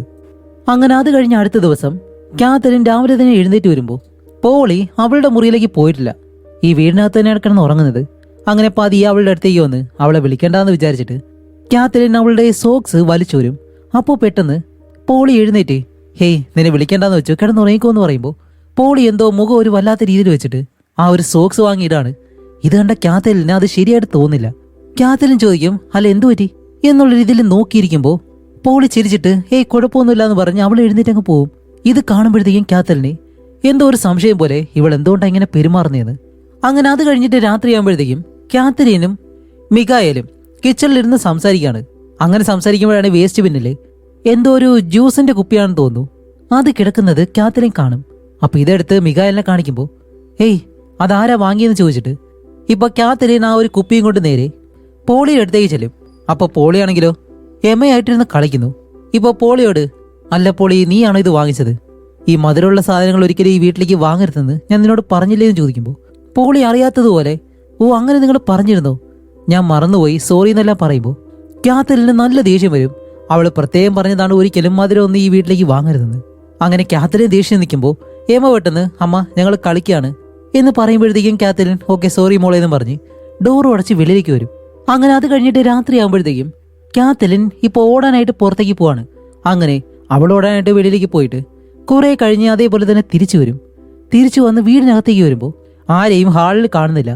എന്താന്ന് വെച്ചാൽ ആ ഒരു സ്വിമ്മിംഗ് പൂളിന്റെ ഭാഗത്ത് എന്തോ ശബ്ദം കേൾക്കുന്നു.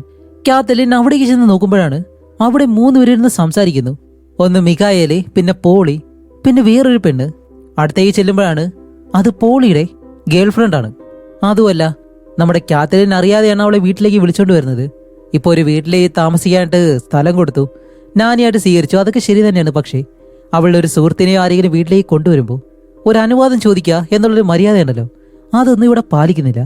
എന്നിട്ട് അവർ 3 പേരും ഭയങ്കര ഹാപ്പി ആയിട്ട് ചിരിച്ചു കളിച്ച് സംസാരിക്കുന്നു. കാത്തലിന് ഇത് ഇഷ്ടപ്പെടുന്നില്ല. അപ്പൊ കാത്തലിൻ പറയും, ഞാൻ എന്തായാലും കുളിക്കാൻ പോവാണെന്ന് പറഞ്ഞ് കാത്തലിൻ അകത്തേക്ക് പോകും. അത് കഴിഞ്ഞ് രാത്രിയാകുമ്പോൾ കാത്തലിന് കിടന്നിട്ട് ഉറക്കം വരുന്നില്ല. ഇപ്പോൾ കാത്തലിൻ തന്റെ റൂമിൽ നിന്ന് എഴുന്നേറ്റ് വെളിയിലേക്ക് വരുമ്പോഴത്തേക്കും പോളിയുടെ മുറിയിൽ നിന്നും ശബ്ദം കേൾക്കുന്നു. എന്താണെന്ന് അറിയാൻ വേണ്ടി പതിയെ നടന്ന് അവിടേക്ക് വന്ന് നോക്കുമ്പോൾ അവളുടെ ഗേൾഫ്രണ്ടും അതേപോലെ തന്നെ പോളിയും ഇവർ രണ്ടുപേരും കുറച്ച് റൊമാൻറ്റിക് ആയിട്ടിരിക്കുന്നു. ഈ കാര്യം കാണും. അപ്പോൾ കാത്തലിൻ പെട്ടെന്ന് അവിടുന്ന് തിരിച്ചു പോയിട്ട് അത് കഴിഞ്ഞ അടുത്ത ദിവസം കാത്തലിൻ രാവിലെ തന്നെ എഴുന്നേറ്റ് കിച്ചണിലേക്ക് വരുമ്പോൾ കാത്തലിൻ ചെയ്യേണ്ട കാര്യങ്ങളെല്ലാം നമ്മുടെ പോളി അവിടെ നിന്ന് ചെയ്യാണ്. എമ്മയുടെ മുടി വെട്ടി കൊടുക്കുന്നു. അതേപോലെ തന്നെ ബ്രേക്ക്ഫാസ്റ്റ് കാര്യങ്ങളൊക്കെ ഉണ്ടാക്കിയിട്ടുണ്ട്. കാത്തലിന് കുടിക്കാനുള്ള കോഫി വരെ അവൾ ഉണ്ടാക്കി വെച്ചേക്കാണ്. അപ്പോൾ പോളിയുടെ ജോലി എന്താണ്? അവള് നാനി മാത്രമാണ്, കുഞ്ഞുങ്ങളുടെ കാര്യം മാത്രം നോക്കിയാൽ മതി. പക്ഷെ ഇതെല്ലാം ചെയ്യേണ്ട ആവശ്യമില്ല. അത് കഴിഞ്ഞിട്ട് എമയും കൊണ്ട് പോളി വെളിയിലേക്ക് പോവും.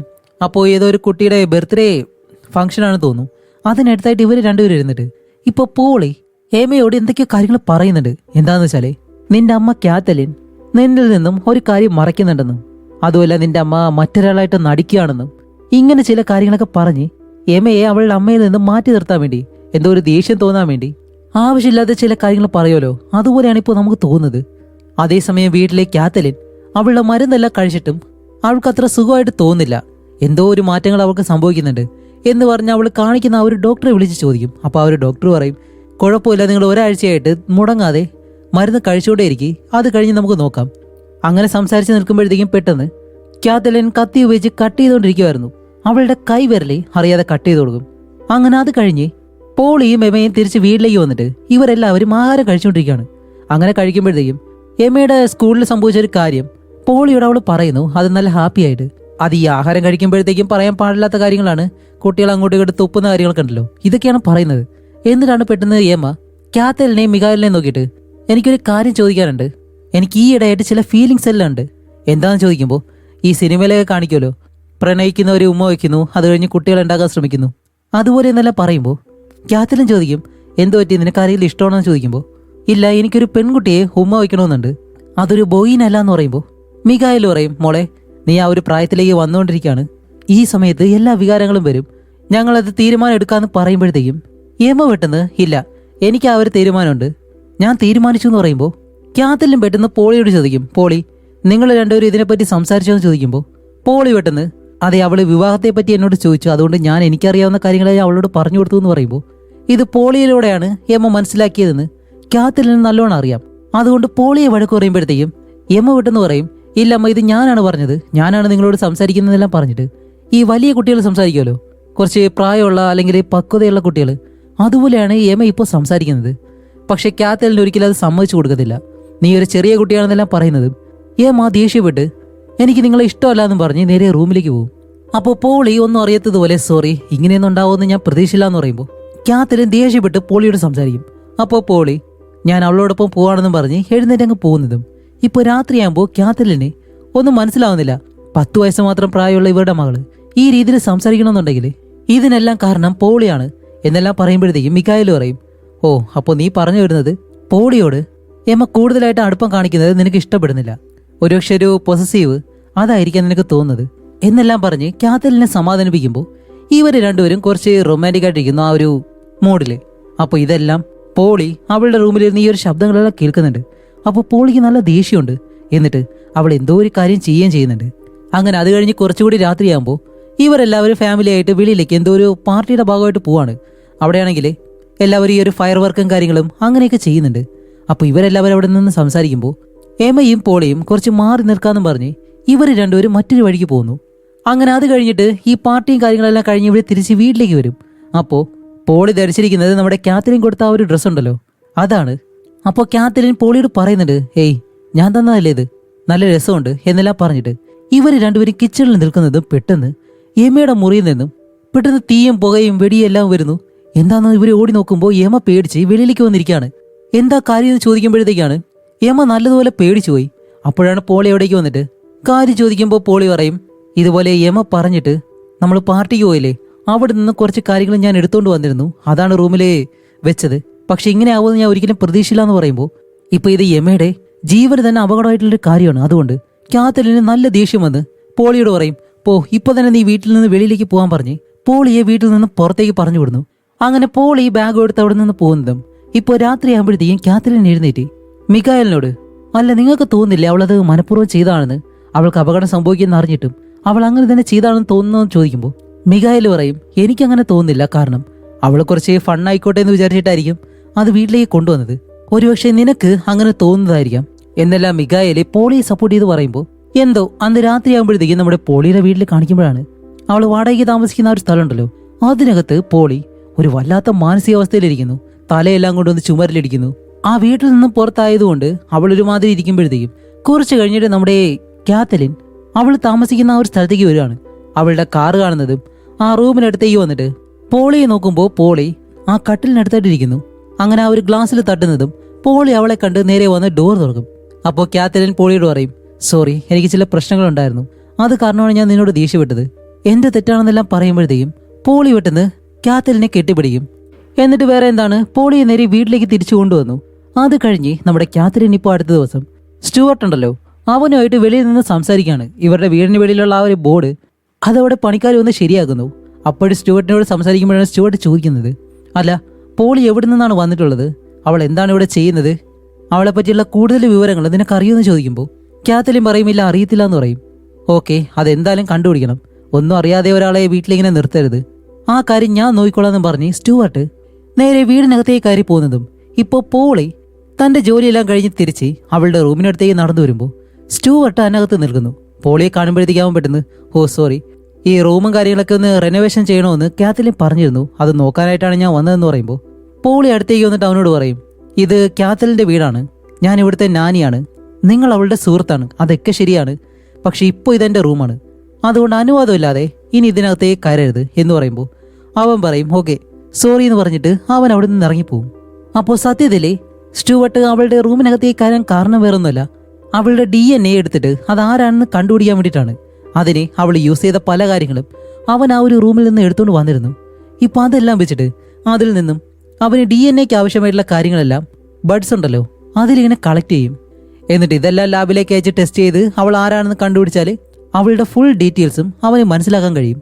അതേസമയം കാത്തലിനാണെങ്കിലോ കാത്തലിനും അവളുടെ വീട്ടിൽ നിന്നിട്ട് പോളി ഇതിനു മുന്നേ ഏത് വീട്ടിലാണ് താമസിച്ചത്, ആ ഒരു സ്ത്രീ ആരാണ് എന്നുള്ള ഡീറ്റെയിൽസ് എല്ലാം കണ്ടുപിടിച്ച് അവരെ കാണാൻ വേണ്ടി പോവാണ്. അങ്ങനെ അവര് പോകുന്ന ഏതോ ഒരു സെന്ററിനകത്തേക്ക് ചെന്ന് ആ ഒരു സ്ത്രീ ആരാണെന്ന് കണ്ടുപിടിച്ചിട്ട് ഇപ്പൊ അവരോട് കാര്യങ്ങൾ ചോദിക്കുമ്പോഴാണ് അവർ പറയുന്നത്, നിങ്ങൾ വിളിക്കുമ്പോൾ ശരി തന്നെയാണ്, അവൾ കുറച്ചുനാളെ എൻ്റെ വീട്ടിൽ താമസിച്ചിട്ടുണ്ട്, അത് കഴിഞ്ഞ് പിന്നീട് ഒരിക്കലും അവൾ വീട്ടിലേക്ക് വന്നിട്ടില്ല, അവളത് വീണ്ടും ഉപയോഗിക്കുകയാണെങ്കിൽ അവൾക്ക് കുറച്ച് ചികിത്സയുടെ ആവശ്യമുണ്ടെന്നെല്ലാം പറയുമ്പോൾ ഇവിടെയാണ് നമുക്ക് മനസ്സിലാവുന്നത് പോളി ഒരു ഡ്രഗ് അഡിക്റ്റ് ആയിരുന്നു, അതുകൊണ്ട് അധികകാലം ഇവരുടെ വീട്ടിൽ നിന്നിട്ടില്ല. പക്ഷേ നമ്മുടെ കാത്തലിൻ അവരോട് വിളിച്ച് കാര്യങ്ങൾ ചോദിക്കുമ്പോൾ അവര് പോളി നല്ല കുട്ടിയാണ്, കുഴപ്പമൊന്നുമില്ല, അവൾ എൻ്റെ വീട്ടിൽ നിന്നിട്ടുണ്ടെന്ന് കാത്തലിനോട് കള്ളം പറയായിരുന്നു. ഇതോടെ അറിയുന്നത് കാത്തലിൻ ദേഷ്യപ്പെട്ട്, അപ്പോൾ നിങ്ങൾ എന്നോട് കള്ളം പറയായിരുന്നല്ലേ, നിങ്ങളുടെ വീട്ടിൽ നിന്നും അവളെ എൻ്റെ വീട്ടിലേക്ക് ആക്കാൻ വേണ്ടി, അത് എൻ്റെ കുട്ടികൾക്ക് എന്തെങ്കിലും സംഭവിച്ചിരുന്നെങ്കിൽ അവൾ കാരണം ഇപ്പൊ തന്നെ എൻ്റെ കുട്ടികൾക്ക് അപകടം ഉണ്ടായി എന്നെല്ലാം പറഞ്ഞിട്ട് കാത്തലിൻ നല്ലതുപോലെ ദേഷ്യപ്പെട്ട് അവിടെ നിന്ന് ഇറങ്ങിപ്പോകുന്നു. അതേസമയം ഇവിടെ സ്റ്റുവർട്ടിനെ കാണിക്കുമ്പോൾ അവനിപ്പോ പോളിയെ പറ്റിയുള്ള എന്തോ ഒരു ന്യൂസ് പേപ്പർ കണ്ടുപിടിച്ചിട്ടുണ്ട്. കാരണം പോളി ആരാണെന്ന് അവൻ മനസ്സിലാക്കി. ഏതോ ഒരു ഫാമിലിക്ക് തീപിടുത്തം ഉണ്ടായതായിട്ടും എന്തൊക്കെയോ കാര്യങ്ങൾ ആ ന്യൂസ് പേപ്പറിലുണ്ട്. ഇവിടെ വീട്ടിലേക്ക് കാത്തലിൻ ലേറ്റായിട്ട് തിരിച്ചു വരുമ്പോഴത്തേക്കും മിഖായലി വെളിയിൽ തന്നെ കിടക്കാണ്. അവൾ വരുമ്പോൾ കാര്യം എന്താണെന്ന് ചോദിക്കുമ്പോൾ കാത്തലിൻ കണ്ടുപിടിച്ച കാര്യങ്ങളെല്ലാം മിഖായലിനോട് പറയും. അപ്പോൾ മിഖായൽ, അപ്പോൾ നീ അതാണല്ലേ ചെയ്യുന്നത്, നിന്റെ കുട്ടികൾ ഇവിടെ വിശന്ന് കിടപ്പുണ്ട്, അത് നീ നോക്കുന്നില്ല എന്ന് പറഞ്ഞ് മിഖായൽ അതിനെപ്പറ്റി ദേഷ്യപ്പെട്ട് സംസാരിച്ചിട്ട് റൂമിനകത്തേക്ക് കയറിപ്പോവും. അപ്പോഴാണ് ഇവിടെ സ്റ്റുവർട്ട് നമ്മുടെ കാത്തലിന് മെസ്സേജ് അയക്കുന്നു, ഇതുപോലെ എനിക്ക് നിന്നോട് ഒറ്റയ്ക്ക് സംസാരിക്കണം, അതുകൊണ്ട് ഈ മെസ്സേജ് കണ്ടാൽ ഉടനെ തന്നെ നീ എന്നെ വിളിക്കണമെന്നെല്ലാം പറഞ്ഞിട്ട്. അങ്ങനെ അവൻ വീട്ടിലിരിക്കുമ്പോഴത്തേക്കാണ് വെളിയിൽ ആരോ ബെല്ലടിക്കുന്നു. വന്ന് ഡോർ തുറക്കുമ്പോൾ അത് പോളിയാണ്. പോളിയെ കാണുമ്പോൾ തന്നെ സ്റ്റുവർട്ട്, നിന്നോട് എനിക്കൊരു ക്ഷമ ചോദിക്കണം, ഞാൻ നിന്നെ തെറ്റിദ്ധരിച്ചു, അതിനെപ്പറ്റി ഞാൻ നിന്നോട് കാര്യമായിട്ട് പറയട്ടെ എന്ന് ചോദിക്കുമ്പോൾ അവൾ അതേന്ന് പറഞ്ഞിട്ട് അകത്തേക്ക് കയറി വരും. ഇപ്പൊ എന്താണ് കാര്യം എന്ന് ചോദിക്കുമ്പോഴത്തേക്കാണ് ഇവിടെയാണ് ഈ മൂവിയിലെ പ്രധാന ടെസ്റ്റുകൾ വരാൻ പോകുന്നത്. ഇപ്പൊ സ്റ്റുവർട്ട് പോളിയോട്, നിന്റെ യഥാർത്ഥ പേരെന്താണെന്ന് ഞാൻ കണ്ടുപിടിച്ചു, നിന്റെ കുടുംബത്തിന് എന്താണ് സംഭവിച്ചതെന്ന് ഞാൻ കണ്ടുപിടിച്ചു എന്ന് പറയുന്നതും സത്യത്തിൽ നമ്മുടെ പോളിയുടെ യഥാർത്ഥ പേര് റെബേക്ക എന്നാണ്. അതേപോലെ തന്നെ പോളി ജനിച്ചു വളർന്ന ആ ഒരു സ്ഥലവും അതേപോലെ കാത്തലിനുണ്ടല്ലോ അവൾ ജനിച്ചു വളർന്ന സ്ഥലവും ഒരേ സ്ഥലമാണ്. കൂടാതെ അവിടെ ഒരു ട്വിസ്റ്റ് എന്താണെന്ന് വെച്ചാൽ കാത്തലിന്റെ യഥാർത്ഥ പേര് ജെനിഫർ എന്നാണ്. അവളുടെ പേര് മാറ്റി കാത്തലിനാക്കി. അത് കഴിഞ്ഞാണ് അവൾ ആ നാട്ടിൽ നിന്നും ഇവിടേക്ക് വന്ന് താമസം മാറിയത്. കൂടാതെ പോളിയുടെ കുടുംബം മുഴുവൻ തീപിടുത്തത്തിൽ മരണപ്പെടുമായിരുന്നു, അവളുടെ കുഞ്ഞു സഹോദരിയും അച്ഛനും അമ്മയും എല്ലാവരും. പക്ഷെ അവിടെയുള്ളൊരു ടെസ്റ്റ് എന്താന്ന് വെച്ചാല് ആ വീട്ടിന് തീ വെച്ചതേ നമ്മുടെ കാത്തലിനാണ്. ഈ കാര്യങ്ങളെല്ലാം സ്റ്റുവർട്ട് കണ്ടുപിടിച്ചിട്ട് പോളിയോട് പറയുമ്പോഴത്തേക്കും പോളി പറയും, അതെ, എന്റെ കുടുംബത്തെ കൊന്നത് അവളാണ്. എന്നിട്ട് അവൾ അവളുടെ പേര് മാറ്റി. അവൾക്കൊരു കുഴപ്പവും സംഭവിച്ചില്ല, അവൾ ഇപ്പോൾ ഇവിടെ സമാധാനമായിട്ട് ജീവിക്കുന്നു. പക്ഷെ എന്റെ ജീവിതം ഇല്ലാണ്ടായി. അപ്പോൾ സ്റ്റുവർട്ട് പറയും, ഒരുപക്ഷെ അന്ന് കാത്തലിനെ ആ തീയുടെ മുന്നിൽ വെച്ചിട്ട് എന്തെങ്കിലും സംഭവിച്ചിട്ടുണ്ടാവെന്ന് പറയുമ്പോൾ പോളി പറയും, ഇല്ല, ഒരിക്കലും അങ്ങനെയല്ല. അപ്പോൾ സ്റ്റുവർട്ട് പറയും, അങ്ങനെയാണെങ്കിൽ നീ അവളോട് പ്രതികാരം ചെയ്യാൻ വന്നേക്കാണോ, അവളുടെ കുട്ടി, അവളുടെ ഭർത്താവ്, അവളുടെ കുടുംബത്തോട് എന്ന് ചോദിക്കുമ്പോൾ പോളി ചോദിക്കും, അല്ല, ഈ കാര്യങ്ങളെല്ലാം നീ അവളോട് പറഞ്ഞു? അപ്പോൾ സ്റ്റുവർട്ട് പറയും, ഇല്ല, ഞാൻ ഒരിക്കലും പറഞ്ഞിട്ടില്ല, ആദ്യം നിന്നോട് സംസാരിക്കാമെന്ന് വെച്ചു, അത് കഴിഞ്ഞ് അവളോട് പറയാമെന്ന് വിചാരിച്ചു എന്നെല്ലാം പറയുമ്പോഴത്തേക്കും പോളി കുറച്ചു നേരം ഇങ്ങനെ കരഞ്ഞിട്ട് പെട്ടെന്ന് ബാത്റൂമിലേക്ക് പോകണമെന്നും പറഞ്ഞ് അവൾ ആ ഒരു ബാത്റൂമിനകത്തേക്ക് കയറിപ്പോവും. അപ്പോൾ സ്റ്റുവർട്ട് വഴിയെല്ലാം പറഞ്ഞു കൊടുക്കുന്നുണ്ട്. അപ്പോൾ കുറേ നേരമായിട്ട് അവൾ വെളിയിലേക്ക് വരാത്തത് കൊണ്ട് സ്റ്റുവർട്ട് വെളിയിൽ വന്നിട്ട്, പോളി, നിനക്ക് ഓക്കെ അല്ലേ? ഈ ഒരു പ്രതികാരം ചെയ്യുന്നതെല്ലാം നമുക്ക് നിർത്താം, എന്നിട്ട് വേറെ എന്തിനെ പറ്റി സംസാരിക്കാന്ന് പറയുമ്പോൾ അവൾ വെളിയിലേക്ക് വരുന്നില്ല. പകരം ഇപ്പൊ പോളി അങ്ങനെ പുറകിലൂടെ ഒരു ബാറ്റ് എടുത്തുകൊണ്ട് വന്ന് സ്റ്റുവർട്ടിന്റെ തലയിലേക്ക് ഒരു ഒറ്റയടി അവൻ താഴെ വീഴുന്നതും ഇവിടെയാണ് നമുക്ക് മനസ്സിലാവുന്നത് പോളി സത്യത്തിലെ കാത്തലിനോടുള്ള ആ ഒരു പ്രതികാരം ചെയ്യാൻ വേണ്ടിയിട്ടാണ് തേടി പിടിച്ച് അവളുടെ ഈ ഒരു വീട്ടിലേക്ക് വന്നിട്ടുള്ളത്. അങ്ങനെ സ്റ്റുവർട്ട് കണ്ടുപിടിച്ച ആ ഒരു കാര്യങ്ങളുണ്ടല്ലോ, ഡീറ്റെയിൽസ് മറ്റും, അതെല്ലാം അവന്റെ ടേബിളിൽ നിന്ന് എടുക്കാണ്. അപ്പോഴേക്കാണ് സ്റ്റുവർട്ട് പതിയെ എഴുന്നേൽക്കുന്നത്. എഴുന്നേറ്റിട്ട് അവൻ ഫോൺ എടുത്ത് പോലീസിനെ കോൾ ചെയ്യാനായിട്ട് വരുന്നതും ഇത് നമ്മുടെ പോളി കണ്ടിട്ട് അടുത്തേക്ക് വന്ന്, നീയാണ് എന്നെ ഇത് ചെയ്യാനായിട്ട് പ്രേരിപ്പിച്ചത്, അത് നീ മനസ്സിലാക്കുമെന്ന് വിചാരിക്കുമെന്നും പറഞ്ഞ് ബാറ്റ് എടുത്ത് അവന്റെ തലയിലേക്ക് ഒറ്റയടി അടികൊണ്ട് അവൻ താഴെ വീഴുന്നതും മരിച്ചില്ല എന്ന് മനസ്സിലാക്കുമ്പോൾ ആ ബാറ്റ് കൊണ്ട് സത്യം പറയൽ ഈ സീൻ കാണിച്ചു തരാൻ കഴിയത്തില്ല, അതുപോലെ അവന്റെ തല ഇടിച്ചങ്ങ് പൊട്ടിക്കും. തലയെല്ലാം വായ് ഭാഗം ഇടിച്ചങ്ങ് പൊട്ടിച്ച് അവ അനങ്ങാതെ കിടക്കുന്നതും അവൾ അവിടെ നിന്ന് രക്ഷപ്പെട്ട് തിരിച്ച് വീട്ടിലേക്ക് വരികയാണ്. ഇപ്പോൾ നമ്മുടെ കാത്തലിൻ വീട്ടിൽ നിൽക്കുമ്പോഴത്തേക്കാണ് അവളുടെ സുഹൃത്ത് ബെത്തനി ഉണ്ടല്ലോ, സ്റ്റുവർട്ടിന്റെ ഭാര്യ, അവള് പെട്ടെന്ന് കാത്തലിനെ വിളിച്ച് ഇതുപോലെ അവന് അപകടം പറ്റി ആശുപത്രിയിലേക്ക് കൊണ്ടുപോയി കാണുന്നതിനെ പറയുന്നതും കാത്തലിൻ പെട്ടെന്ന് ഹോസ്പിറ്റലിലേക്ക് ചെല്ലും. അപ്പോൾ ബെത്തനി കിടന്ന് കരയുമ്പോഴത്തേക്കും പോലീസ് വന്ന് കാര്യങ്ങളൊക്കെ ചോദിക്കുകയാണ്.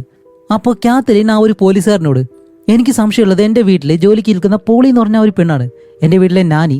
കാരണം അവസാനമായിട്ടും അവളെ പറ്റി എന്തോ ഒരു കാര്യം സംസാരിക്കാൻ വേണ്ടി സ്റ്റുവർട്ട് എന്നെ വിളിച്ചിരുന്നു, എനിക്ക് മെസ്സേജ് അയച്ചു, അതിനുശേഷമാണ് അവൻ ഇത് സംഭവിച്ചെന്ന് പറയുമ്പോൾ ഈ പോലീസുകാർ അത് വലിയ കാര്യമാകത്തില്ല. കാത്തലിൻ എത്ര പറയുന്നുണ്ടെങ്കിലും അവരതൊന്നും വലിയ കാര്യമാക്കാതെ അവിടെ നിന്ന് പോവാണ്. അവർ വിചാരിച്ചിരിക്കുന്നത് എന്താണ്, ഏതോ കള്ളന്മാരോ വേറെ ആരോ വന്നിട്ടാണ് സ്റ്റുവർട്ടിനെ ആക്രമിച്ചത് എന്ന് വിചാരിച്ച് അവരങ്ങ് പോവും. അങ്ങനെ അന്ന് രാത്രി മുഴുവനായിട്ടും ആ ഹോസ്പിറ്റലിൽ തന്നെ നിന്നിട്ട് അത് കഴിഞ്ഞ അടുത്ത ദിവസം കാത്തലിൻ തിരിച്ച് വീട്ടിലേക്ക് വരുമ്പോൾ രാവിലെ എല്ലാവരും അവിടെ നിന്ന് ആഹാരം കഴിക്കാണ്. ഇപ്പൊ നമ്മുടെ കാത്തലിന് പകരം അവിടെ ഇരിക്കുന്നത് പോളി. ഇതുകൂടി കാണുന്നതും കാത്തലിൻ പെട്ടെന്ന് ഡോറും തുറന്ന് അകത്തേക്ക് വന്നിട്ട്, ഇപ്പോൾ മികായേലെ, അല്ല സ്റ്റുവർട്ടിന് എങ്ങനെയുണ്ട് എന്ന് ചോദിക്കുമ്പോൾ കാത്തലിൻ അവളോട് ചോദിക്കാൻ പറയും. എന്നിട്ട് പോളിയോട്, മര്യാദയ്ക്ക് എന്റെ ഫാമിലിയിൽ നിന്ന് പോയിക്കോ, ഇവിടെ നിന്ന് ഇറങ്ങി പോകുന്നിങ്ങനെ പറയുമ്പോൾ പോളി മാറാതെ അവിടെ തന്നെ ഇരിക്കുന്നു. ഇത് കാണുമ്പോഴത്തേക്കും കാത്തലിൻ, ഓ അങ്ങനെയാണല്ലേ എന്ന് പറഞ്ഞ് കാത്തലിൻ നേരെ അവളുടെ ആ ഒരു റൂമുണ്ടല്ലോ അതിനകത്തേക്ക് കയറി വന്ന് ബാഗെല്ലാം എടുത്തു വെച്ച് അവളുടെ തുണിയും കാര്യങ്ങളെല്ലാം ആ ഒരു ബാഗിലേക്ക് എടുത്തു വെക്കും. അപ്പോൾ സ്റ്റുവർട്ടിന്റെ റൂമിൽ നിന്ന് എടുത്ത ആ ഒരു ന്യൂസ് പേപ്പർ കട്ടിങ് ഉണ്ടല്ലോ അത് താഴെ വന്ന് വീഴുന്നുണ്ട്. ഇത് കാത്തലിൻ കാണുന്നില്ല. ഇപ്പൊ സ്റ്റുവർട്ട് എന്തിനാണ് അവളെ വിളിച്ചതെന്ന് പോലും കാത്തലിൻ ഇതുവരെ അറിയത്തില്ല. അങ്ങനെ ബാഗെല്ലാം പാക്ക് ചെയ്തിട്ട് അത് നേരെ വെളിയിലേക്ക് കൊണ്ടുവന്ന് കളഞ്ഞ് അവളോട് പോകാനായിട്ട് പറയുമ്പോൾ ഏമ്മ പോളിയെ കെട്ടിപ്പിടിച്ചിങ്ങനെ നിൽക്കാണ്. അപ്പൊ ഇത് കണ്ട കാത്തലിൻ, എന്റെ മാളെ വിട്, അവളുടെ അടുത്ത് നിന്ന് മാറി നിൽക്കെന്നും പറഞ്ഞ് എമ്മയെ പിടിച്ച് മാറ്റി നിർത്തിയിട്ട് അവളെ തള്ളി താഴേക്കിട്ട് പോളിയുടെ മുകളിലേക്ക് കയറിയിരുന്ന് അവളെ ഇടിക്കുകയാണ്. ഇത് കണ്ട എമ്മ ഓടി വന്നിട്ട് കാത്തലിനെ പിടിച്ചു മാറ്റാൻ ശ്രമിക്കുമ്പോൾ അവൾ അറിയാതെ കൈ വെച്ചിങ്ങനെ തട്ടും. അപ്പൊ അത് എമ്മയുടെ മുഖത്തേക്ക് വന്ന് കൊണ്ട് അവളുടെ മുഖത്തിന് നല്ല പരിക്ക് പറ്റും. അവളുടെ മൂക്കിൽ നിന്ന് രക്തവും വരുന്നുണ്ട്. അപ്പോൾ പോളിയും മികായലും ഓടി എമ്മയുടെ അടുത്തേക്ക് വന്ന് അവളെ സമാധാനിപ്പിക്കുമ്പോൾ കാത്തലിന് ആൾറെഡി ആൻസൈറ്റി, ഡിപ്രഷൻ ഇതൊക്കെ ഉണ്ടല്ലോ, അത് കാരണമാണ് ഈ കുട്ടിക്ക് ഇങ്ങനെ സംഭവിച്ചതെന്ന് വിചാരിച്ച് കാത്തലിന്റെ അടുത്ത് നിന്ന് കുട്ടികളെ രണ്ടുപേരെ മാറ്റി നിർത്തും. എന്താണെന്ന് വെച്ചാൽ കാത്തലിനെ പോലീസ് കൊണ്ടുപോയിട്ട് ചോദ്യം ചെയ്യാണ്. കാരണം ഈ നാട്ടിലൊക്കെ കുട്ടികളെയൊക്കെ ചെറിയ രീതിയിൽ, അത് സ്വന്തം അച്ഛനും അമ്മയായാലും അവരെന്തെങ്കിലും ചെയ്തു കഴിഞ്ഞാൽ ഭയങ്കരമായിട്ടുള്ള രീതിയിൽ കേസെടുക്കും. അതുകൊണ്ട് കുറച്ച് ദിവസത്തേക്ക് കാത്തലിനെ കുട്ടികളുടെ അടുത്ത് നിന്ന് മാറ്റി നിർത്തുന്നു. എന്നിട്ട് അവൾ പോലീസിനോട് വിളിച്ച് സംസാരിക്കുമ്പോഴത്തേക്കും കുട്ടികളെ നോക്കുന്നത് വേറെ ആരുമല്ല, പോളി. അപ്പോൾ കാത്തലിൻ പറയുന്നുണ്ട്, കുട്ടികൾ ഇപ്പോഴാണ് സത്യത്തിൽ അപകടത്തിലുള്ളത്, അവളെ അവിടെ നിന്ന് മാറ്റണമെന്നെല്ലാം പറയുന്നുണ്ടെങ്കിലും അവരത് കേൾക്കത്തില്ല. അങ്ങനെ കാത്തലിൻ തന്റെ മരുന്നെടുത്ത് കഴിക്കുമ്പോഴത്തേക്കും ആ മരുന്നില് എന്തോ ഒരു വ്യത്യാസം ഉള്ളതുപോലെ അവൾ പെട്ടെന്ന് അതെടുത്ത് സെർച്ച് ചെയ്ത് നോക്കും. അപ്പോഴാണ് അവൾക്ക് മനസ്സിലാവുന്നത് ഈ മരുന്നും പോളി മാറ്റിയിട്ടുണ്ടെന്നുള്ള കാര്യം.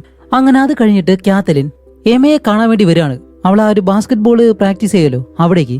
അങ്ങനെ അവിടെ വരുമ്പോഴത്തേക്കും മികായേലും അവിടെ തന്നെ ഉണ്ട്.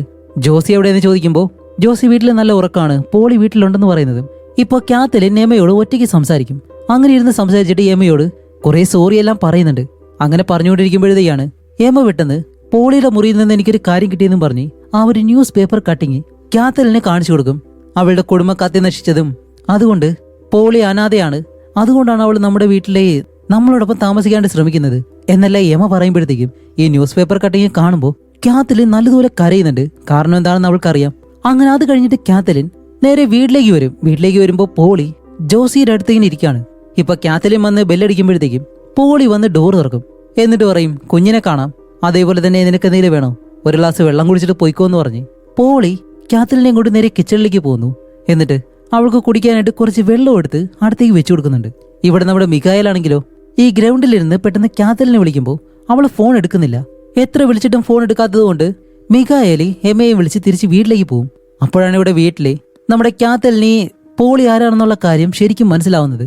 ഇവിടെയാണ് ഓരോ സത്യങ്ങളായിട്ട് ഇപ്പോൾ പുറത്തു വരുന്നത്. സത്യത്തിലെ കാത്തലിനും പോളിയും ഒരേ സ്ഥലത്ത് തന്നെയാണ് ജനിച്ചു വളർന്നത്. ഇവർ അയൽക്കാരോ കൂട്ടുകാരോ ആരോ ആയിരുന്നു. അങ്ങനെയാണ് പോളിയുടെ അച്ഛനുണ്ടല്ലോ കാത്തലിനോട് മോശമായിട്ട് ഒരുപാട് തവണ പെരുമാറിയിട്ടുണ്ട്. അത് അവളെ പലതവണ ഉപദ്രവിച്ചിട്ടുണ്ട്. ഈ കാര്യം കാത്തലിൻ അവളുടെ സ്കൂളിലെ ടീച്ചറിനോടും അച്ഛനോടും എല്ലാവരോടും പറഞ്ഞെങ്കിലും അവരാരും അത് വിശ്വസിച്ചില്ല.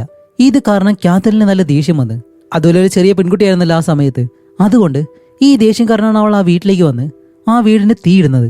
അങ്ങനെയാണ് പോളിയുടെ കുടുംബം മുഴുവനായിട്ട് ഇല്ലാതായത്.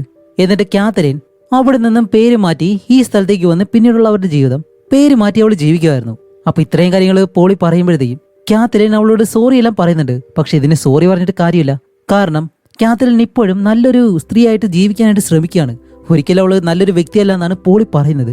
കാരണം അന്നത്തെ ദിവസം പോളി ആ വീട്ടിലില്ലായിരുന്നു. അവള് വെളിയിലിറങ്ങുമ്പോൾ കാത്തലിൻ അവിടെ നിന്ന് രക്ഷപ്പെട്ടു പോകുന്ന ആ ഒരു കാര്യം പോളി കണ്ടിരുന്നു. അപ്പോൾ സ്റ്റാർട്ടിംഗ് സീനിൽ നമ്മൾ കണ്ടല്ലോ ആ വീടിനകത്ത് തീ കത്തിക്കുന്ന പെൺകുട്ടി കാത്തലിനും അതിന് വെളിയിൽ ഇതെല്ലാം നോക്കി നിൽക്കുന്ന പെൺകുട്ടി പോളിയായിരുന്നു. അപ്പോൾ പോളി തന്റെ കുടുംബം മുഴുവനായിട്ടും കത്തി നശിക്കുന്നത് അവൾ അവിടെ നിന്ന് കാണുന്നു. അതൊരു ചെറിയ പെൺകുട്ടി. അതിനുശേഷം പോളിയുടെ ജീവിതം വളരെ മോശമായിരുന്നു. അവളെ നോക്കാൻ ആരുമില്ല. അതുകൊണ്ട് അനാഥാലയത്തിൽ കുറെ നാൾ കഴിഞ്ഞു. പ്രായപൂർത്തിയായതിനു ശേഷം അവൾ പല വീടുകളിലായിട്ട് മാറി മാറി ജോലി ചെയ്തു. അവിടെ നിന്നുള്ള അവഗണന, ഇങ്ങനെ പോളിയുടെ ജീവിതം ഇത്രയും മോശമാവാൻ കാരണം തന്നെ കാത്തലിനാണ്. അങ്ങനെ ഈ കാര്യങ്ങളെല്ലാം പോളി പറഞ്ഞിട്ട് ഇപ്പോൾ അവൾ പറയുന്നത് എന്താണെന്ന് വെച്ചാൽ ഇതിനെല്ലാം പ്രതികാരം ചെയ്യാനാണ് ഞാൻ ഇവിടേക്ക് വന്നെന്ന് പറയുമ്പോൾ കാത്തലിൻ പറയും, നീ എന്റെ കുടുംബത്തോടൊന്നും ചെയ്യരുത്, നിനക്ക് ഇപ്പോൾ എന്ത് വേണമെങ്കിലും എന്നോട് പറയാം, എന്ത് വേണമെങ്കിലും എന്നെ ചെയ്യാന്നെല്ലാം പറഞ്ഞിട്ട് കാത്തലിൻ അങ്ങനെ നിൽക്കുമ്പോഴത്തേക്കും പോളി എന്താ ചെയ്യുന്നറിയോ, ഒരു കുപ്പി അങ്ങനെ പൊട്ടിച്ചിട്ട് അതെടുത്ത് കാത്തലിന്റെ വയറിലേക്ക് ഒരു ഒറ്റ കുത്ത്. എന്നിട്ട് പോളി പറയും, ഞാനിപ്പോ എന്താ ചെയ്യാൻ പോകുന്നറിയോ, നിന്റെ ഭർത്താവിനോടൊപ്പം ആ കട്ടിലേക്ക് കിടക്കും, നിന്റെ കുട്ടികളെ ഞാൻ വളർത്തും, അതാണ് നിനക്കുള്ള ശിക്ഷയെന്നും പറഞ്ഞ് അവളെ തള്ളി താഴെയിടുന്നതും. ഇപ്പൊ ഈ കുഞ്ഞു കരയാൻ തുടങ്ങുമ്പോഴത്തേക്കും കാത്തലിന് എന്തായാലും അത് കഴിയത്തില്ല. അതുകൊണ്ട് കാത്തലിൻ പെട്ടെന്ന് പോളിയെ തള്ളി താഴേക്കിട്ട് ഇവര് രണ്ടുപേരും ഫൈറ്റ് ചെയ്ത് പോളിയെ പിടിച്ച് അവിടെയുള്ള ഗ്ലാസ്സിലേക്ക് ഒരു ഒറ്റയിടി അവള് തെറിച്ച് താഴേക്ക് വന്ന് വീണ് അവളുടെ ബോധം പോകുന്നതും. ഇവിടെ മികായേലും ഏമയും അവിടെ നിന്ന് വീട്ടിലേക്ക് നടന്നു വരികയാണ്. കാരണം അവർ ഗ്രൗണ്ടിന്റെ അടുത്ത് നിന്ന് കുറച്ച് മാത്രമേ ഉള്ളൂ നടക്കാനായിട്ട്. അതുകൊണ്ട് അവര് രണ്ടുപേരും വീട്ടിലേക്ക് നടന്നു വരുമ്പോൾ ഇവിടെ കാത്തലിൻ പെട്ടെന്ന് റൂമിനകത്തേക്ക് വന്നിട്ട് ജോസിനെ എടുക്കും. ജോസിനെ എടുത്ത് വെളിയിലേക്ക് വരികയാണ്. വെളിയിലേക്ക് വന്നിട്ട് അവളുടെ കാറിനകത്തേക്ക് ജോസിനെ ഇരുത്തിയിട്ട് ആ ഒരു സീറ്റ് ബെൽറ്റും കാര്യങ്ങളൊക്കെ ഇട്ടുകൊടുത്ത് ഇപ്പൊ കാത്തലിൻ കാറിലേക്ക് കയറും. എന്നിട്ട് പോകാനായിട്ട് വരുമ്പോൾ പോളി വെട്ടുന്ന അകത്ത് നിന്ന് ഒരു ചുറ്റിയിലും കൊണ്ട് വെളിയിലേക്ക് വന്നിട്ട് അവളോട് വെളിയിലേക്ക് ഇറങ്ങാൻ പറയും. പക്ഷെ കാത്തലിൻ കേൾക്കത്തില്ല. അപ്പോൾ പോളി ചാടി കാറിന്റെ മുകളിലേക്ക് കയറി ഇരുന്നിട്ട് ആ കാറിന് ഗ്ലാസ് ഇടിച്ച് പൊട്ടിക്കാൻ ശ്രമിക്കുകയാണ്. അപ്പൊ ഈ ഒരു ഗേറ്റും പതിയെ തുറക്കുന്നുണ്ട്. ഇത് കണ്ട കാത്തലിൻ പെട്ടെന്ന് കാറ് റിവേഴ്സ് എടുത്തോണ്ട് വരും റോഡിലേക്ക്. അപ്പൊ പോളിയാണെങ്കിലോ ഈ കാറിന്റെ മുന്നിലിരിക്കുകയല്ലേ. കറക്റ്റ് സമയത്ത് എപ്പോഴും വേഗതയിൽ വരുന്ന ആ ഒരു സ്ത്രീ ഉണ്ടല്ലോ, അവര് കാർ നല്ല വേഗതയിൽ കൊണ്ടുവന്ന് ഈ കാറിന്റെ പിറകിലേക്ക് ഒരു ഒറ്റ ഇടി കൊള്ളുന്നത് നമ്മുടെ പോളി കാറിന്റെ മുന്നിൽ നിന്ന് തെറിച്ച് റോഡിലേക്ക് വന്ന് വീഴുന്നു. അപ്പൊ മികായേലും ഏമയും ഈ കാര്യം കണ്ട് ഓടി കാറിനടുത്തേക്ക് വന്ന് നമ്മുടെ കാത്തലിനെ വെളിയിലേക്ക് ഇറക്കും. അതേപോലെ തന്നെ ജോസി ഉണ്ടല്ലോ കുഞ്ഞിന് വേറെ കുഴപ്പമൊന്നുമില്ല. അങ്ങനെ കുഞ്ഞിനെ വെളിയിലേക്ക് എടുത്തിട്ട് ഇപ്പൊ ഇവരെല്ലാവരും നമ്മുടെ പോളിയെ നോക്കുമ്പോൾ പോളിയുടെ കൈയെല്ലാം ഒടിഞ്ഞ് എല്ലെല്ലാം പുറത്തു വന്ന് അവള് മരിക്കാറായിട്ടുള്ള അവസ്ഥയിൽ കിടക്കാണ്. ഇത് കണ്ട കാത്തലിൻ ഓടി പോളിയുടെ അടുത്തേക്ക് വന്നിട്ട് അവളുടെ അടുത്തിരുന്ന് കരയുന്നതും പോളിയും അവിടെ വെച്ച് തന്നെ മരിക്കുകയും ചെയ്യുന്നു. കാരണം എന്തായാലും അവളെ രക്ഷിക്കാനായിട്ട് ഇനി കഴിയത്തില്ല. അങ്ങനെ കാത്തലിൻ അവിടെ ഇരുന്ന് കരയുന്നതും അത് കഴിഞ്ഞ് കാണിക്കുമ്പോൾ ഇപ്പൊ കാത്തലിൻ അവളുടെ ജീവിതം സാധാരണ രീതിയിൽ തന്നെ ജീവിക്കുകയാണ്. കാത്തലിന് വേറെ കുഴപ്പമൊന്നുമില്ല.